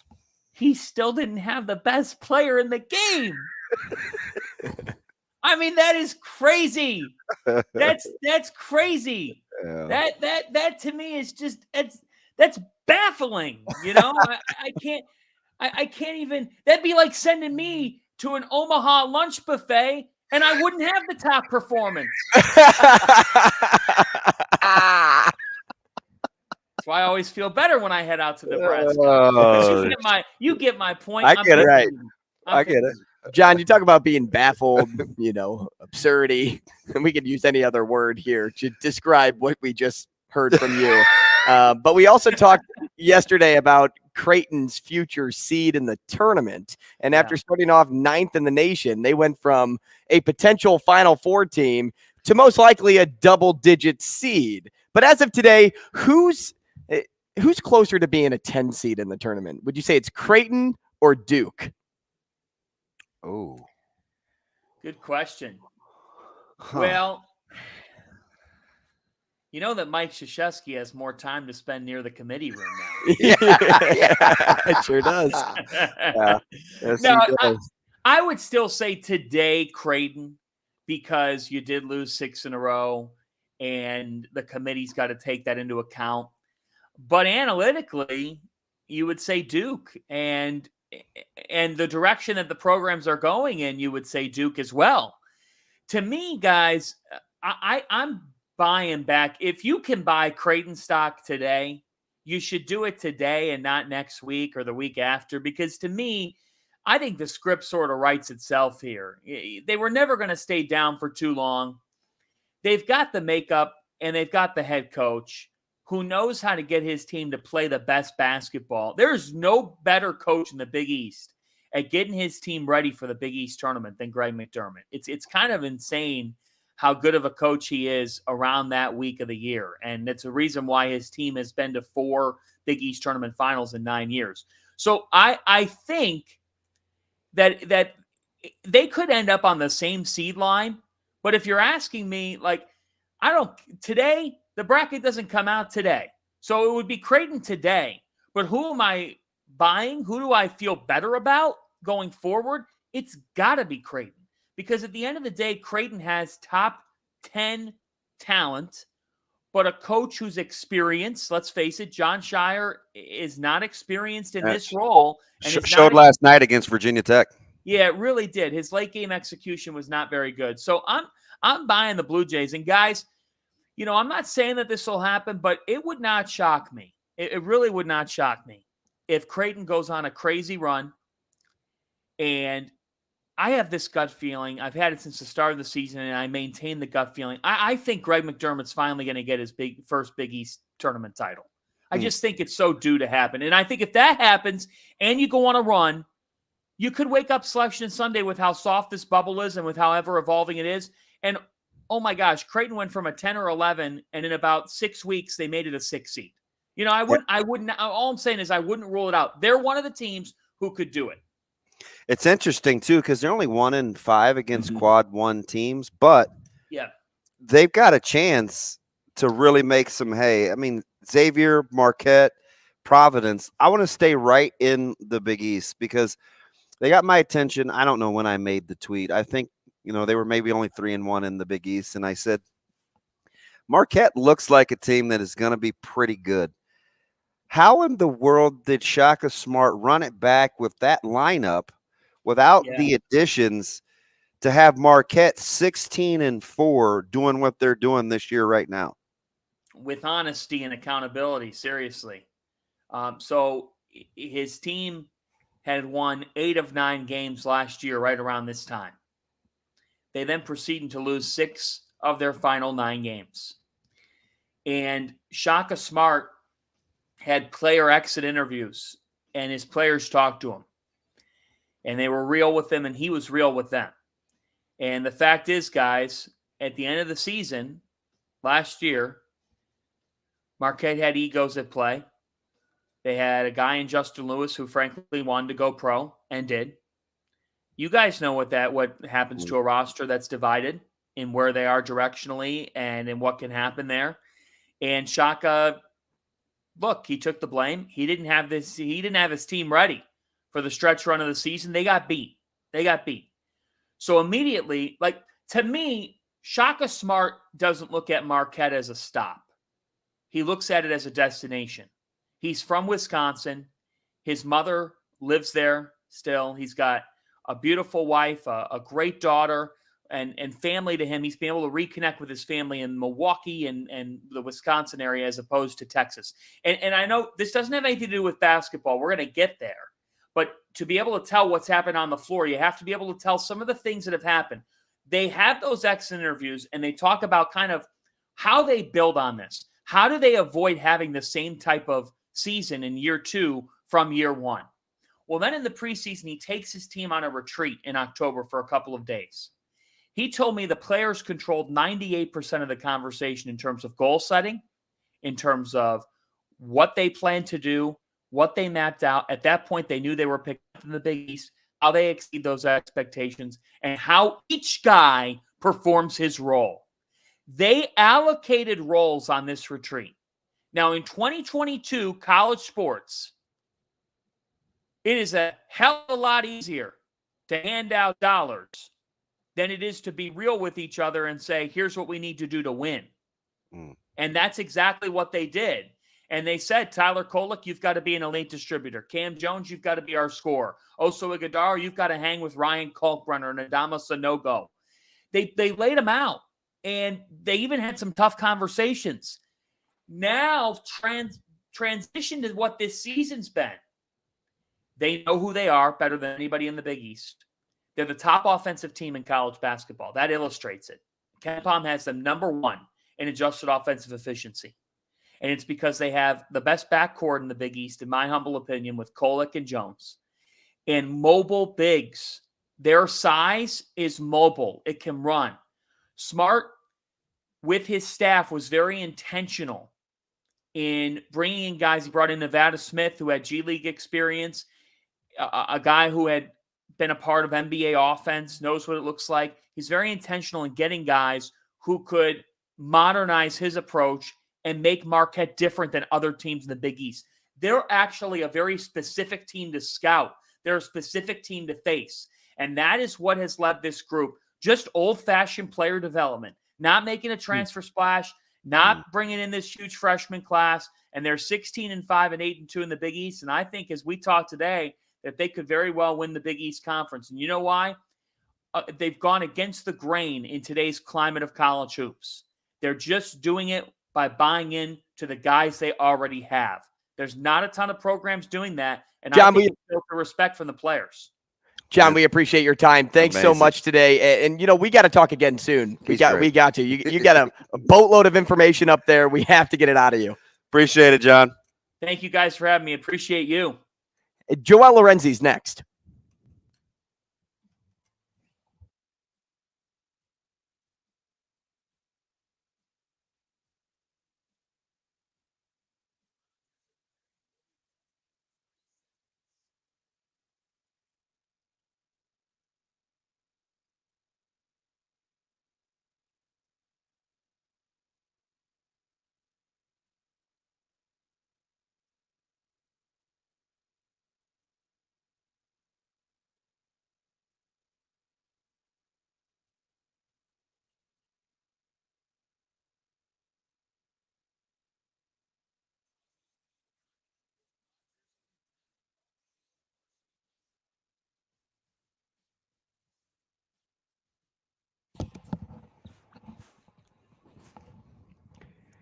Hey, welcome back to the show. Coffee and Cream in the Morning on Hail Varsity Radio, powered by Currency. He's Damon Benning, waving to Shane, not the camera.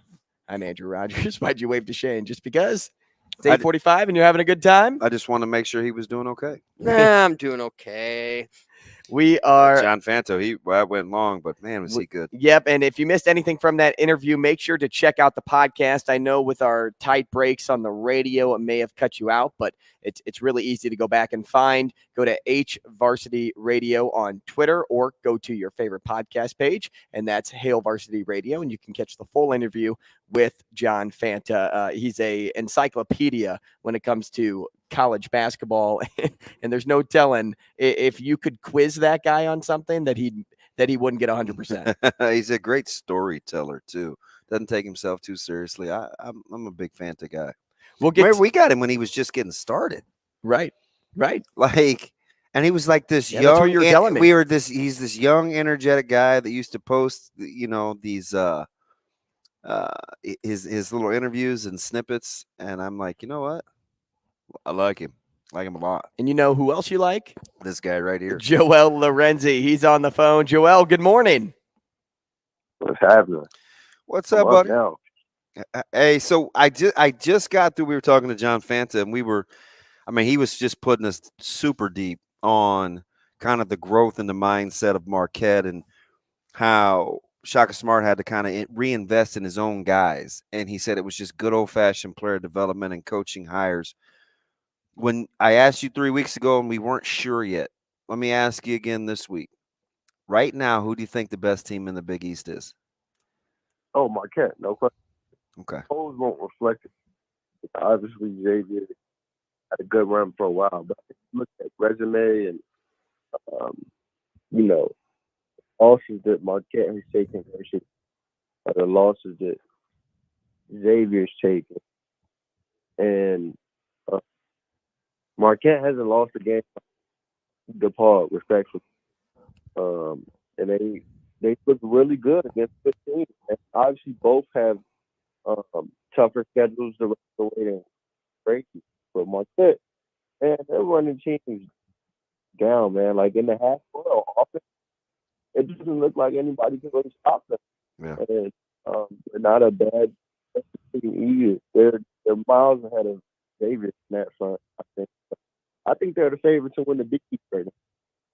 Joelle, you wrote a great piece yesterday about Trey Alexander, which is a story everybody should read. Go check it out at the Omaha World-Herald as we speak to the Creighton beat writer for the paper. The piece that you wrote about him was moving because based on his story and what he had to overcome, it's what a lot of athletes just in general have to overcome, battling like, do I give this up or do I keep pushing forward? You know, how important is it for any player to keep a short memory during rough patches and gravitate to something that, you know, may help them get away, but also lead them back? Yeah, very. I think especially during a season where a team that and program that probably isn't used to expectations so grand, and then obviously falling off that cloud nine relatively soon, a losing streak that kind of came out of nowhere. You know, a big man that contributed to that. They faced a lot of adversity that no one had forecast. So it's always good to keep supporting because college basketball more unpredictable than most sports, I would say. And you can still like with Trey, you know, he had a slump there early in the season, especially when the team was during a losing streak. He had a game where you know there were cold nights. Like you said, he's kept a short memory, and now he's had a stretch here in recent weeks where he's killing it, man. And you look at the overall outlook of the season, and, you know, statistical outlook. He's had an overall good season. Picked it up when it mattered. Joelle, the next 3 out of 4 are at home, but only one chance at a quad one win. Creighton currently sits 1-5 versus the quad one. How important is it with, you know, Mac's skill set in terms of getting guys to dial in that you don't try to get too big picture? Because what they can't afford is a slip up here with 3 of these next 4 at home, like I said, and a very favorable schedule. Yeah, and they understand how important it is. Like we asked Baylor Shireman before Butler, probably even before Providence, I think, you know, if they felt, you know, extra weight with every game now that all the big road opportunities. Yeah, every game matters more now, and so I think they understand the gravity behind it all. And, they won't acknowledge it, but, you know, the rest of the way is on them because the positive games they have to, you know, bolster their resume are at home. You know, they get the Xavier return, they get the top return, they get the Marquette return. They got chances to defend home court against teams that are really, really good. Probably, you know, back in retrospect, they probably didn't envision having a chance to knock off a team as good as Marquette because Marquette was picked 9th in the preseason polls. Like, this is an opportunity they probably didn't think they'd have. So the opportunities are there, and they understand the weight of each game weighing on them. And speaking of the next game in particular against St. John's, this is a team that got off to a roaring start and then ended up trickling down once conference play had started. But that's not to say that they can't beat any team on any given night. Soriano has looked fantastic, probably one of the more improved players in the conference. And even for that team, you have the DePaul transfer and David Jones. You have Corbello, Alexander. I mean, a very veteran group. But as Creighton comes in preparing for this game, how is Coach Mack delivering to his team not to take this St. John's team lightly? Yeah, they know the intensity St. John's brings. They know the weight that St. John's carries with their own games. I think St. John's expected to be where Seton Hall is, a team that could maybe beat any team on any given night on the best days. And not saying St. John's can't, but for Seton Hall, it's afforded them, a win over UConn most recently and, lifted them into bubble talk to some bracket houses. So I think that's what St. John's is expected to be. But there's weight with every game they play, too. They want to see where Seton Hall is at the very least. And Mike Anderson entered the season.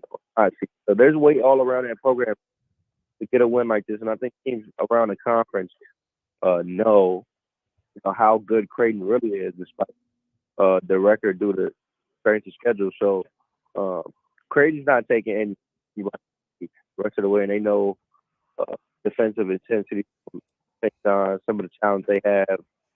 And, that St. John's, a team like St. John's, is probably best to peak around this time or over the next month, really. Joelle, let me get you out in this. Who's closer to what their record really is in the Big East? Providence or UConn?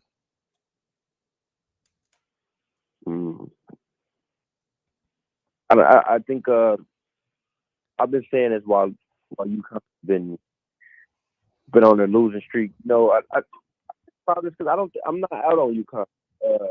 Obviously, they've looked rough during the stretch, and I don't think they were ever really the number one team in the country.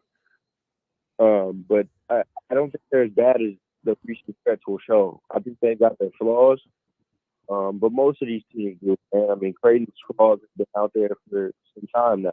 They're just working their way around them. I don't think UConn's found their way around yet. They enjoy so much early season success.